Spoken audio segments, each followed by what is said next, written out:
Halo semuanya, apa kabar? Semoga kalian semua sehat-sehat ya. Selamat datang di channel Haris Mokarizo. Di video kali ini saya mau bahas tentang keyboard Logitech K480 multi-device.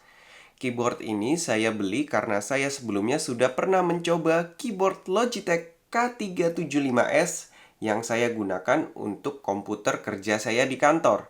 Kalau kalian mau cek videonya bisa klik di sini ya. Nah, dikarenakan saya sudah lama sekali pengen punya keyboard untuk iPad mini saya, maka saya belilah keyboard ini. Apalagi, sama seperti Logitech K375S, keyboard K480 ini juga bisa dikoneksikan ke 3 gadget berbeda. Kalau saya gunakan untuk laptop, iPad, dan juga handphone Android saya. Menurut saya, keyboard ini benar-benar multi-role. Untuk boxnya seperti ini, multi-device K480 switch typing between your computer, phone, and tablet. Di sini ada keterangannya, compatible dengan Windows, Mac, Chrome OS, Android, dan iOS. Oke, ini key selling feature-nya ya. Type on anything, switch easily between devices, type in comfort, Windows and Mac, Android and iOS. Untuk boxnya seperti ini ya. Apa saja yang didapat? Yang pertama keyboard. Punya saya ini warna hitam. Ada juga yang warna putih. Kemudian ada 2 baterai AAA atau A3 dan 1 lembar Important Safety Compliance and Warranty Information. Untuk user guide tentang cara pairingnya ada di stiker ini. Stiker ini awalnya terpasang di bagian keyboard di sini, tapi sudah saya lepas. Pertama kali mengeluarkan keyboard ini dari dusnya, saya agak kaget. Karena menurut saya, keyboard ini memiliki bobot yang agak berat dan dimensinya yang tidak terlalu kompak. Beratnya 820 gram, menurut saya ini mungkin bertujuan sebagai counterweight apabila kita meletakkan tablet yang cukup berat pada keyboard ini. Supaya nggak jomplang begitu mungkin maksudnya. Desain keyboard Logitech K480 ini cukup cantik dengan aksen warna hijau stabilo pada bagian gadget holder dan device switch dialnya. Untuk fisiknya terbuat dari plastik serta material sejenis karet pada bagian holder dan device switch dialnya. Touch satu dengan yang lain memiliki spacing yang tidak terlalu rapat, yang mana ini bagus menurut saya. Karena kalau terlalu rapat, biasanya saya terkadang suka typo atau salah mencet. Kemudian untuk gadget holder atau standnya, memiliki sudut kemiringan yang pas, walaupun sayangnya tidak terdapat pilihan untuk mengubah sudut kemiringan sesuai keinginan kita. Tapi ini bisa sedikit kita akalin dengan menggunakan kertas misalnya. Diganjal seperti ini. Dan apabila gadget kita agak tebal, akan sedikit kesulitan untuk masuk ke holdernya. Selain itu, apabila kita menaruh gadget yang tidak menggunakan case, juga harus hati-hati. Karena handphone saya sempat jatuh waktu ditaruh di holder ini saat tidak menggunakan silicone case. Untuk feels penggunaan keyboardnya cukup enak, dengan jarak antara touch satu dengan yang lain yang tidak terlalu berdekatan. Satu yang sedikit mengganggu adalah suara dari keyboard ini ketika digunakan. Agak sedikit berisik menurut saya. Tapi mungkin sebagian orang suka dengan keyboard yang sedikit berisik seperti ini. Untuk powernya menggunakan 2 baterai ukuran A3 yang diklaim bisa digunakan sampai 24 bulan. Untuk kompartemen baterainya ada di sini. Di sini terdapat tombol on off dan di sampingnya ada lampu LED untuk indikator baterai. Cuma saya nggak tahu cara kerjanya. Apakah kalau baterainya low lampunya akan berubah menjadi merah atau bagaimana? Kalau kalian ada yang tahu, silakan tulis di kolom komentar ya. Untuk shortcut multimedia player seperti preview, next track, dan play pause bekerja dengan baik. Baik itu di laptop, iPad, ataupun handphone Android saya. Begitu pula dengan shortcut volume up, volume down, dan mute-nya.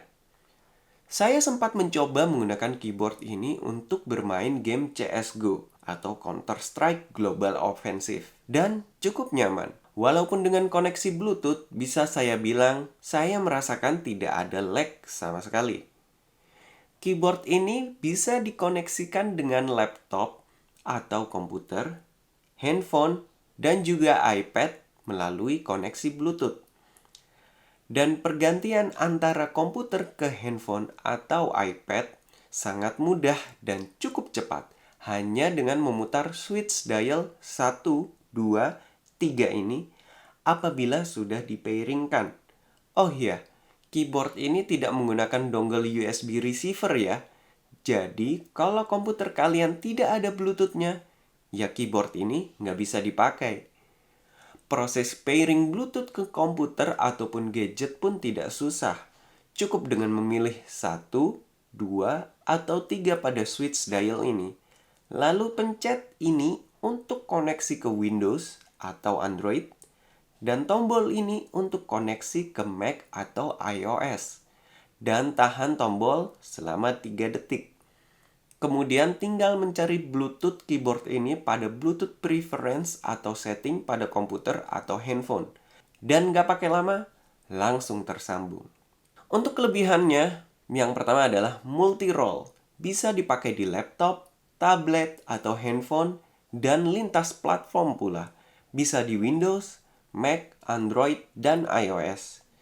Kelebihan berikutnya adalah terdapat tempat untuk meletakkan gadget dengan sudut layar yang ideal. Kelebihan berikutnya adalah perpindahan koneksi mudah dan cepat. Kemudian kelebihan berikutnya adalah aksen warna hijau stabilo yang terlihat manis. Untuk kekurangannya yang pertama adalah bobot agak berat. Jadi untuk mobile atau dibawa pergi-pergi mungkin kurang cocok. Tapi kalau cuma di rumah aja, dipakai pindah-pindah antar ruangan, masih oke menurut saya. Untuk kekurangan berikutnya adalah ukuran tidak terlalu kompak, tapi enaknya touch keyboardnya nggak terlalu rapat. Kekurangan berikutnya, keyboard agak berisik ketika digunakan. Kemudian kekurangannya adalah sudut kemiringan gadget holder fix alias tidak bisa dirubah-rubah. Kemudian kekurangan selanjutnya adalah bahan plastik agak terasa sedikit murahan. Lanjut kekurangan berikutnya, tombol caps lock tidak ada indikator apakah sedang on atau tidak. Akan sangat membantu sekali apabila terdapat indikator lampu LED kecil misalnya, yang menyala ketika caps lock sedang on. Kekurangan yang terakhir menurut saya adalah tidak ada backlight keyboardnya. Saya sempat coba menggunakan keyboard ini di ruangan yang minim cahaya.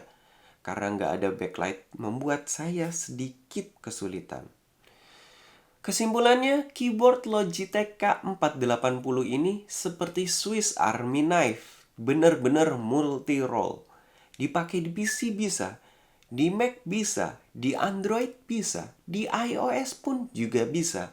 Apalagi dengan adanya holder memberikan kepraktisan ketika digunakan bersamaan dengan tablet ataupun handphone. Benar-benar cocok untuk orang yang memiliki beberapa gadget dan memerlukan keyboard full size untuk memudahkan mengetik. Keyboard ini sudah beredar cukup lama, dari akhir tahun 2014. Sejak saat itu harganya pun stabil. Kedepannya saya berharap Logitech bisa mengeluarkan generasi penerus dari K480 ini dengan penambahan trackpad misalnya. Selain itu dengan bobot yang lebih ringan.